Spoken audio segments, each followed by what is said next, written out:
Glória a Deus. Romanos 8:35.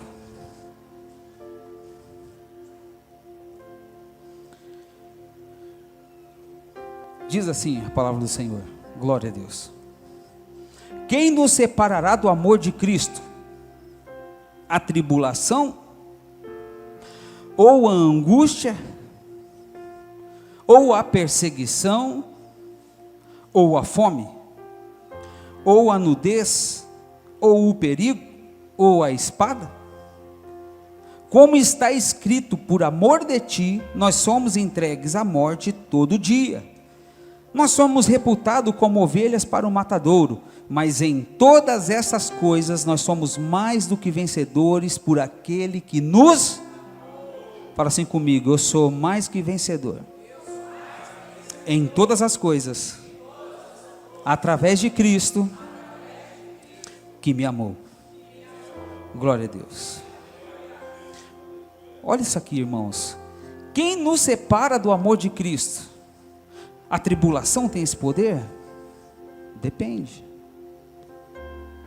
Será que a tribulação tem poder de nos separar do amor de Cristo? Para algumas pessoas sim. Quando a tribulação chega, ela não consegue se manter fiel ao Senhor. Só que ela esquece que todos nós iremos passar por tribulação, porque o dia mau ele vem sobre todo mundo. E é por isso que nós devemos estar preparados. Irmãos, a volta do Senhor está muito prestes a acontecer, está muito próximo. Presta atenção no que eu vou dizer para você. Há 10 anos atrás, você não ouvia pregar sobre a volta de Jesus, era só eu e mais ninguém. E eu desde 10 anos que eu tenho pregado, Senhor, se converte diante do Senhor. Há 10 anos eu tenho falado, descido o cajado, tentado colocar no prumo, no eixo. Fica quietinho, Yuri. A gente tem colocado o cajado na vida dos irmãos, tentando trazer vocês para a realidade, uma realidade que há 10 anos o Senhor já havia me revelado, e agora começou a revelar, como diz Amós 3, começou a revelar os seus profetas. Essa pastora que eu estava conversando, eles não são de pregar cajado, irmãos. Não são de pregar uma palavra de salvação mais forte como eu faço. Não são. Mas hoje ela falou para mim, acabou o tempo de pregar amor, agora nós precisamos começar a pregar arrependimento, porque Jesus está voltando. Todo pastor do Brasil que nós conversamos, a conversa é a mesma. Chegou a hora de preparar o rebanho, porque Jesus está voltando. Vocês estão entendendo sim ou não? Então, a tribulação pode nos separar? Alguns sim. Alguns não conseguem suportar a tribulação. Algumas pessoas não conseguem passar, meu irmão, pela prova, pela luta. Não consegue. Algumas pessoas não conseguem suportar a prova.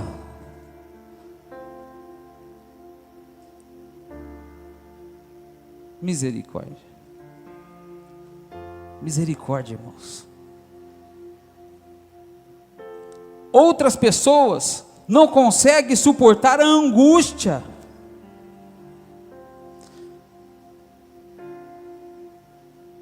Outras pessoas não conseguem suportar a perseguição, ou então quando começam a passar fome dentro da sua casa, ela volta para o mesmo caminho de onde ela saiu. Vocês estão entendendo? Eu vou passar necessidade? Vou não. Vou ficar dentro da igreja passando necessidade? Vou nada, eu vou voltar a fazer o que eu fazia antes. E a palavra diz que quando você vai e prega para uma pessoa dessa, é mesmo uma coisa que jogar pérolas aos porcos. Porque muitas pessoas não conseguem passar a fome. Meu irmão, mas é melhor você comer fubá com Jesus e morar no céu, do que comer caviar com Satanás e ir para o inferno. Não é? Deixa a picanha quieta, não mexe na picanha não. Vocês estão entendendo, irmãos? Mas a pessoa, quando começa a passar necessidade dentro de casa, ela fala assim: eu vou voltar a fazer o que eu fazia antes. Se era traficante, eu vi, não estou falando que ninguém me contou. O cara vai lá e volta a traficar de novo, sabe por quê? Porque está passando necessidade em casa. O pastor Robson conhece também. Camarada foi para a igreja, traficante dos fortes, aceitou Jesus, 1 ano e meio dentro da igreja, levantou ele como obreiro, 1 ano de obreiro. A fome começou a chegar em casa, a escassez começou a chegar em casa. Sabe o que ele fez? Abandonou a capinha de obreiro e voltou para o mundo do crime. 4 meses depois, foi preso lá em Fortaleza. Sabe o que aconteceu com ele? Perdeu a posição no reino, perdeu a esposa para o outro homem, estava preso, perdeu casa, perdeu tudo que tinha. Sabe por quê? Porque pôs a mão no arado e olhou para trás. Por quê? Porque a necessidade chegou dentro de casa. E chega, sabe por que chega? O diabo fala assim: ah, ele é servo de Jesus, então nós vamos ver até onde ele suporta. E vai até espanar.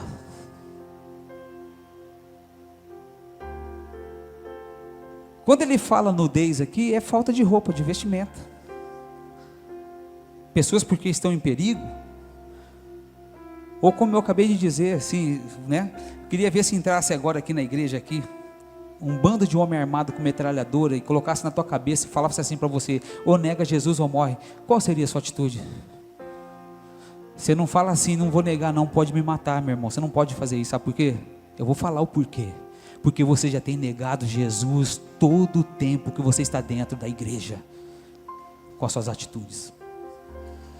E se você fala assim: pode puxar, é dali para o inferno direto. Palavra de salvação. Isso é palavra de salvação. Ah, então para que eu estou dentro da igreja? Para ouvir uma palavra dessa e se converter e mudar de verdade. Para isso. Abre lá, 2 Coríntios 2, versículo 10. O apóstolo Paulo fala assim: pelo que sinto prazer nas fraquezas, nas injúrias. Ele sente prazer na fraqueza dele, nas injúrias que ele recebe, nas necessidades, nas perseguições, nas angústias, por amor de Cristo. Porque quando estou fraco, então é que eu estou forte. Agora abre 2 Coríntios 4, versículo 8. Em tudo nós somos tribulados. Fala comigo. Em tudo nós somos atribulados, mas não angustiados. Somos perplexos. Como que pode aquilo? Mas não desanimados. Nós somos perseguidos, mas não desamparados. Abatidos, mas não destruídos. Queridos, eu fui buscar o significado da palavra angústia. E eu achei algo tão interessante no Wikipédia. A angústia é um sentimento complicado, e é verdade. Então ela chega devagar, e quando se instala na vida da pessoa, ela demora a assumir. As pessoas não costumam perceber a mudança significativa em seu humor, tampouco na qualidade dos seus pensamentos.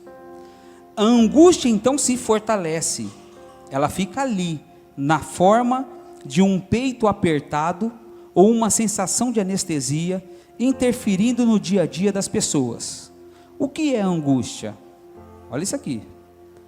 A angústia é um estado mental de perturbação emocional, caracterizado pela união de sintomas psicológicos e físicos. A pessoa angustiada, ela tem a sensação de que tudo está perdido, tornando-se cega para as soluções de seu problema. Isso aqui está no dicionário, irmãos. A pessoa angustiada tem a sensação de que tudo está perdido, tornando-se cega para as soluções de seus problemas. Glória a Deus. Muitas vezes, nós achamos que o simples fato de ter aceitado Jesus na nossa vida e de ter uma comunhão com Cristo, nós não vamos ficar tristes, não vamos ficar desanimados, não vamos ficar angustiados, não vamos ficar abatidos. É o que nós pensamos. Por isso que o apóstolo Paulo está falando, que nós estamos o quê? Em tudo nós somos tribulados, mas não estamos angustiados. Isso em 2 Coríntios. Em Romanos ele já diz, quem nos separa? A tribulação, ou a angústia, ou a perseguição, ou a fome? Já em 2 Coríntios 12, ele vai falar assim: pelo que sinto prazer nas fraquezas, nas injúrias, nas necessidades, nas perseguições e nas angústias. Ou seria, Paulo está afirmando que ele também se sentia angustiado. E às vezes nós achamos que o fato de nós sermos cristãos, nós não podemos ficar angustiados.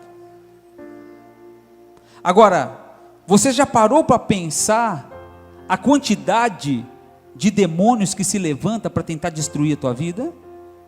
Você já parou para pensar a quantidade de principados que se levantam para tentar te destruir, para tentar roubar a tua paz, a tua alegria, a tua felicidade? Você já parou para pensar nisso ou não? Não? Querido, quando nós fazemos a vontade de Deus, nós somos perseguidos, caluniados, humilhados, pisoteados, escarnecidos, e o nome que você quiser dar.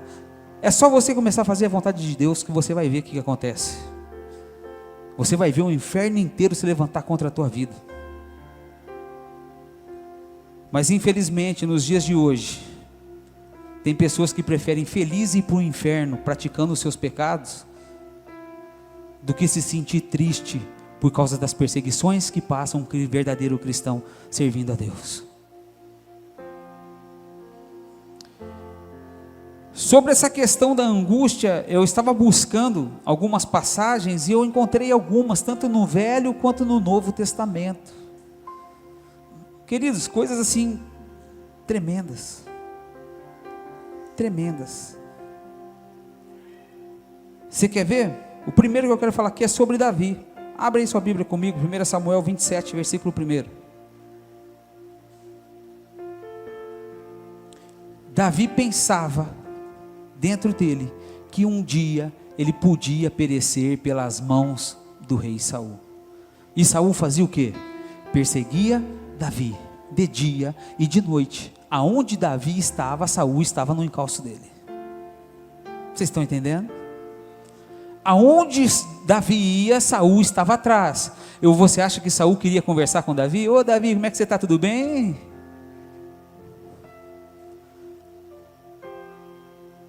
Agora eu te pergunto, Davi pediu para ser rei? Não. Davi chegou diante de Deus e falou assim: ô Senhor, eu quero ser rei. A Bíblia diz que Deus fala com Samuel: Samuel, eu vou buscar um homem segundo o meu coração. E o Senhor vai então e escolhe Davi. E a partir daquele dia, a vida de Davi, durante 13 anos, se transformou de uma maneira terrível. Terrível. Porque Davi começou a ser perseguido de dia e de noite. E se Saul tivesse com ele cara a cara, Saul iria matar. Então, o primeiro personagem que eu quero dizer, Davi, o maior rei de Israel, sofria de angústia, vivia angustiado, vivia depressivo.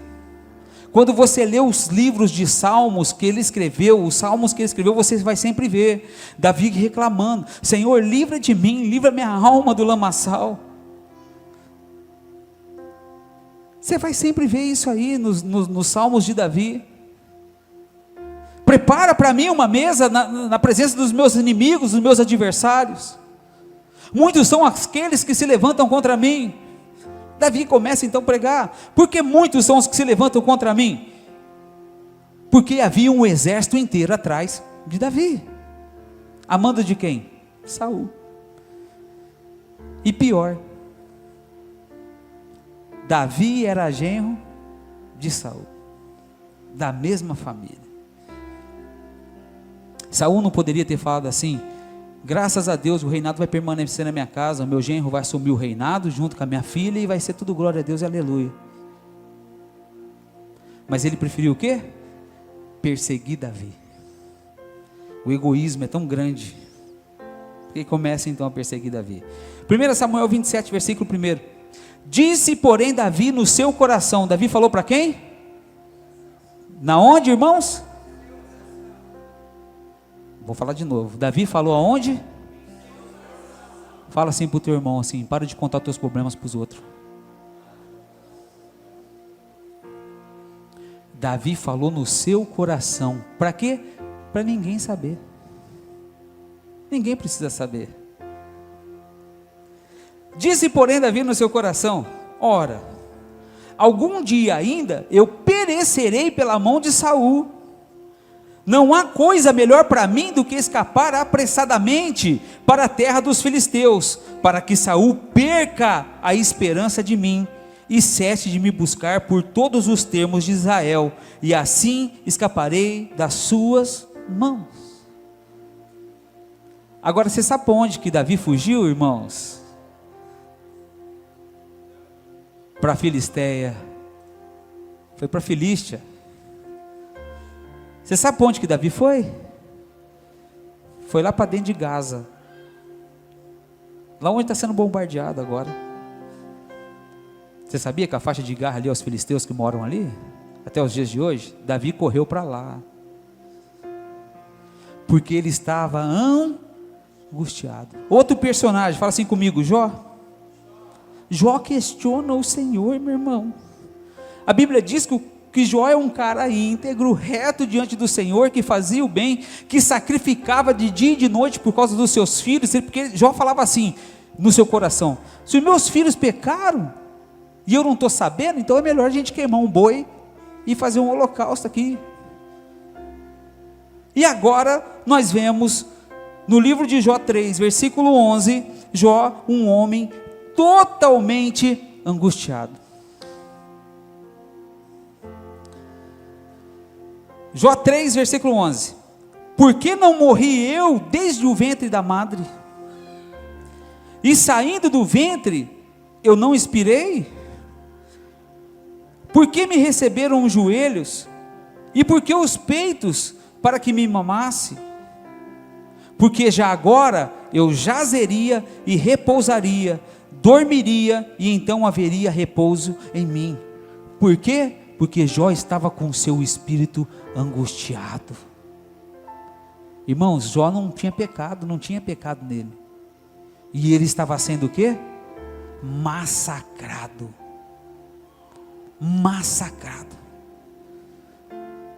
Você consegue imaginar a angústia que Jó estava sentindo? Às vezes eu fico olhando a bispa lá em casa, volta e meia lá, porque eu perdi meus irmãos.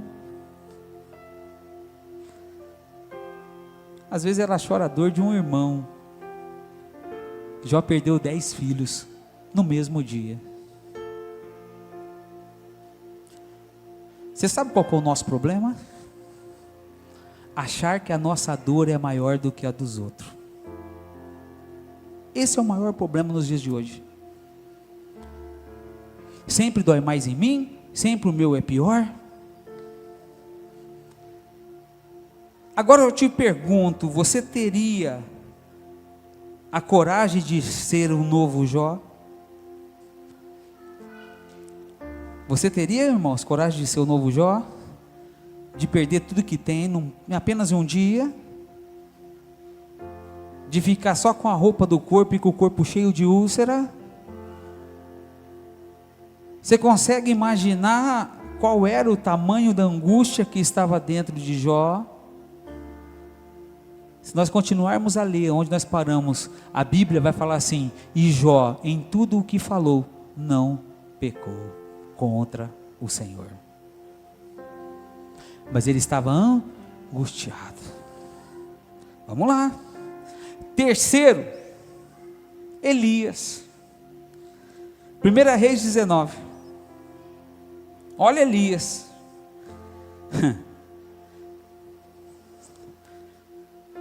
Elias fez igual Moisés. Elias fez igual Moisés, irmãos. Talvez ele até sabia já o que Moisés tinha feito e fez igual. 1 Reis 19, versículo 4. Elias, ele estava sendo caçado por Jezabel e por Acabe. E Elias então ele vai para o deserto, e ele porém foi ao deserto, caminho de um dia, ou seria, ele andou uns 30 quilômetros da cidade para o meio do deserto, que era que o cara consegue andar no meio do deserto, e foi sentar-se debaixo de um zimbro, e pediu para si a morte, e disse: já basta, ó Senhor, toma agora a minha vida, pois eu não sou melhor que os meus pais. E se deitou e dormiu debaixo do zimbro.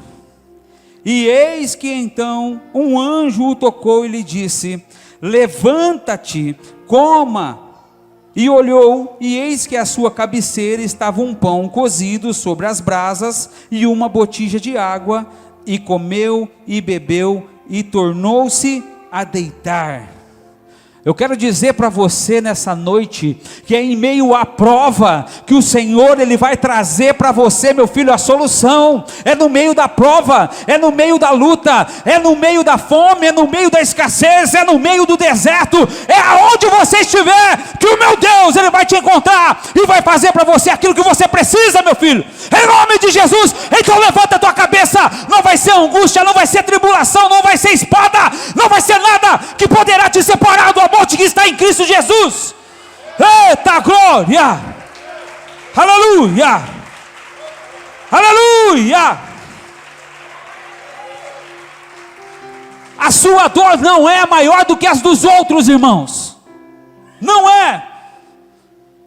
Talvez pode ser igual, mas vai ter sempre alguém que está sofrendo muito mais que você, e talvez esse alguém está glorificando a Deus. Porque é muito fácil nós dar glória a Deus e aleluia quando tudo vai bem, mas eu quero ver, meu irmão, os crentes verdadeiros e genuínos adorando a Deus quando está no meio da prova. Você está achando que as coisas é fácil? Está achando que cai do céu? Não cai não. As coisas não caem do céu.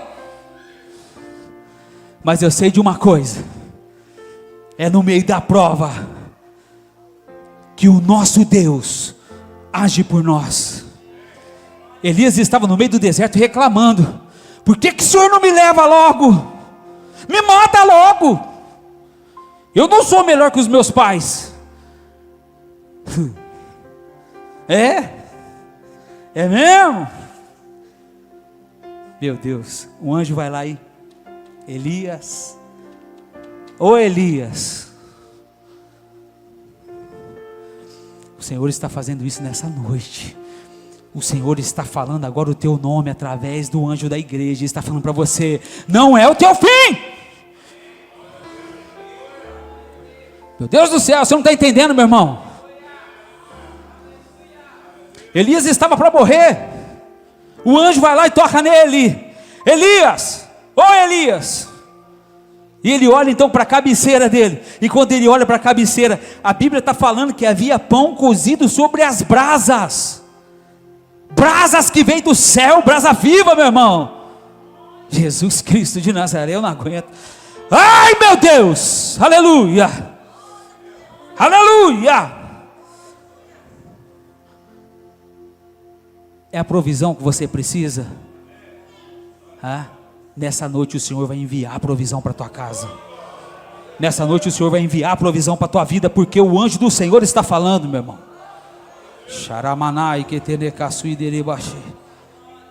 Glória a Deus. Quer mais um? Moisés. Fala para o teu irmão assim. Fala para o teu irmão, o maior profeta da Bíblia. Abre lá, Números 11. A partir do versículo 11. Meu Deus. E disse Moisés ao Senhor: por que fizeste mal a teu servo? E por que não achei graça aos teus olhos? Viste que puseste sobre mim o cargo de todo este povo. Concebi eu porventura esse povo? Olha o ponto que ele chegou. Concebi eu porventura esse povo? Dei-o eu à luz, para que me dissesses: leva-o ao teu colo, como a ama leva a criança que mama, a terra que juraste a seus pais? Em outras palavras, Moisés está falando o seguinte: ô Senhor, eu estava bem lá na minha terra, estava cuidando das ovelhinhas do meu sogro. O Senhor aparece lá, fala para mim vir aqui buscar esse povo. Foi eu que pus eles no mundo. Olha onde que Moisés chegou. Olha isso aqui. Você sabe por que isso estava acontecendo ou não? Não? Porque o povo estava murmurando, pedindo carne. Nós já estamos cansados de comer esse maná. Queremos carne. É porque o povo nunca está satisfeito com aquilo que Deus faz.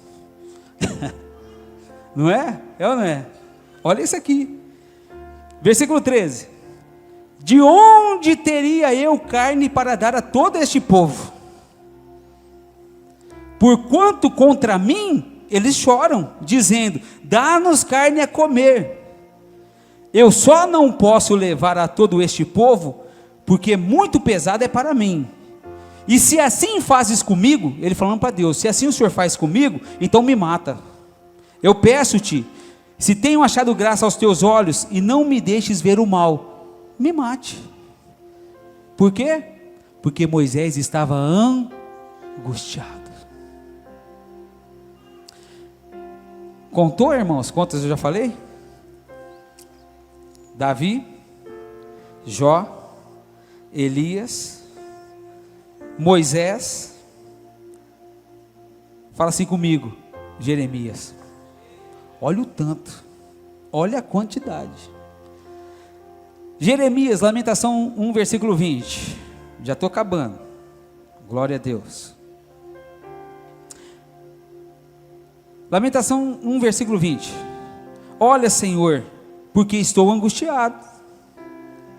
Turbadas estão as minhas entranhas, o meu coração está transtornado dentro de mim, porque gravemente me rebelei. Fora me desfilhou a espada, em casa está a morte. Porque Jeremias estava o quê? Angustiado. A Bíblia fala que Jeremias é o profeta chorão, vivia chorando, clamando pelo povo de Israel. E agora ele está numa fase em que ele está angustiado, e ele mesmo fala: olha, Senhor, porque estou angustiado. 5, né? Mas vamos falar de mais um. Cabe mais um ainda. Fala assim comigo: Jonas. Não preciso contar a história de Jonas, irmãos. Você já sabe qual é a história de Jonas. Jonas, assim como Elias, assim como Moisés, fala assim: melhor me é morrer. Por quê? Fala assim comigo: porque ele obedeceu a voz do Senhor. Como assim ele obedeceu? Não, primeiro ele desobedeceu, depois ele obedeceu. Primeiro ele passou a luta, tudo, parou dentro da barriga do peixe, ficou 3 dias lá dentro e 3 noites. Aí depois o peixe vomita ele, e dentro das entranhas do peixe ele começa a orar e falar com o Senhor, para o Senhor ter misericórdia da alma dele. E quando o peixe vomita ele em terra, ele faz o quê? Vai para Nínive. Só que ele já sabia quem era Deus. Ele sabia que se ele chegasse lá e sentasse o porrete e profetizasse o que Deus estava mandando falar, aquele povo iria se arrepender, Deus iria perdoar e ele sairia com o carão desse tamanho. Por isso que ele não queria ir. Jonas é vomitado na praia. Jonas vai até Nínive. Chega lá, Jonas começa a pregar. E a Bíblia diz que aquele povo se arrepende, se veste de pano de saco e cinzas, e jejuam durante 3 dias. Olha o que Deus quer da gente. Arrependimento. Aquele jovem vai, aqueles homens todos se trocam, mudam suas vestes. Sabe o que acontece? Deus perdoa o povo. O que Jonas faz? Jonas 4, versículo 8. E aconteceu que, aparecendo o sol, Deus mandou um vento calmoso oriental, e o sol feriu a cabeça de Jonas, e ele desmaiou, e desejou com toda a sua alma morrer, dizendo: melhor me é morrer do que viver, porque Jonas estava angustiado. Tem mais. Paulo fala que nós somos em tudo tribulados, angustiados, mas nós não somos vencidos. Por quê? Porque Paulo também vivia angustiado. Então Paulo é o 7º. Mas eu quero falar de mais um.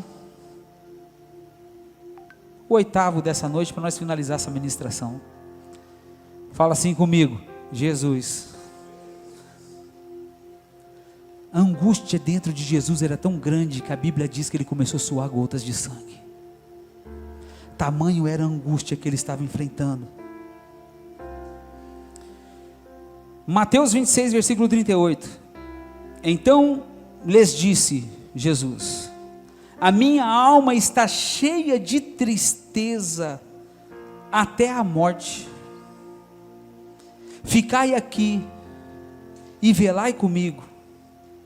E indo um pouco mais adiante, ele prostrou-se sobre o seu rosto, e orando e dizendo: meu Pai, se é possível, passa de mim este cálice, todavia não seja feita conforme eu quero, mas como tu queres.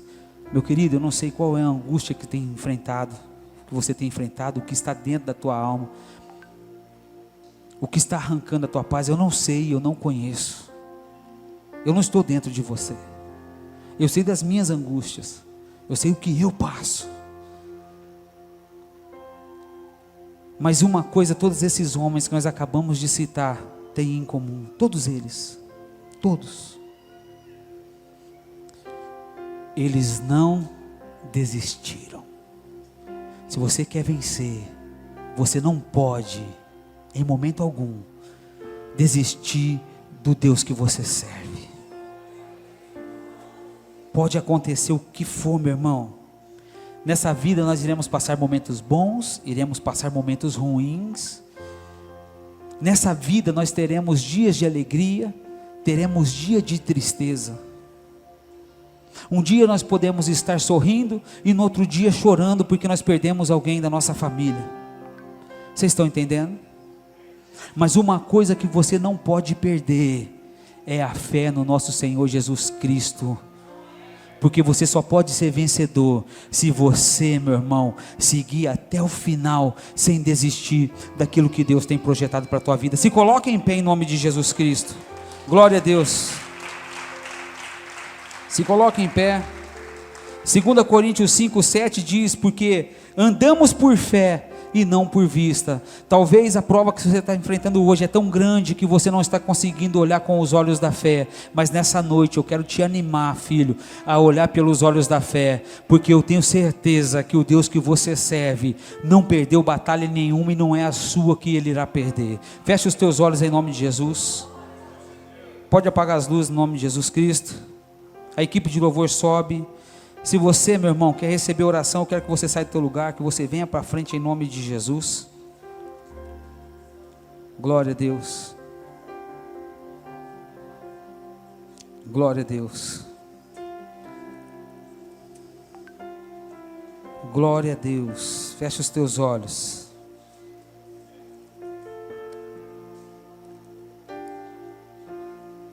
Se você está angustiado, isso mesmo, pode vir para frente. Está angustiado, vem para frente. Se as lutas do dia a dia, as provas do dia a dia têm tentado te paralisar, saia do teu lugar, meu irmão, vem para frente. Esse é o momento de você falar para Jesus: Senhor, eu estou aqui, eu não vou desistir. Esse é o momento. Esse é o momento de você falar: Jesus, eu sou teu, Pai. Glória a Deus. Pode vir terremoto, maremoto, pode vir o que for, meu irmão. Por mais forte que seja a angústia, eu quero dizer para você que Elias passou por isso, Moisés passou por isso, Jonas passou por isso, Jesus passou por isso, o apóstolo Paulo passou por isso, grandes homens da Bíblia que venceram passaram por isso. A honra. Glória a Deus. Às vezes nós achamos que a nossa prova é muito grande, queridos, mas a luta que Jesus passou foi tão grande, mas tão grande, mas tão grande, que ele suou gotas de sangue. Tamanho era a tribulação que estava na alma dele. Eu quero dizer para você nessa noite que tribulação nenhuma irá te separar do amor de Cristo. Glória a Deus, pode entrar. Tribulação nenhuma irá te separar do amor de Jesus. Glória a Deus. Fecha os teus olhos, põe a mão no teu coração.